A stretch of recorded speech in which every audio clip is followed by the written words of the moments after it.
உங்கள் வீட்டு பூஜை அறை எப்போதுமே கமகமன்னு ஒரு நறுமணத்தோடு இருக்கணும்னு நினச்சிங்கன்னா தசாங்கம் ஏற்றி பாருங்கள். கோவிலுக்குள்ளே நுழையும் போது எப்படி ஒரு நறுமணம் வருமோ அதே நறுமணம் நம்ம வீட்டில் பூஜை அறையிலையும் இருக்கும்.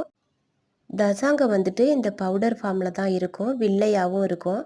ஆனால் இந்த மாதிரி பவுடராக இருக்கிறது தான் நல்ல நறுமணத்தை கொடுக்கும். நான் தசாங்கம் கூட வெண்கடுகு சேர்த்துருக்கேன்.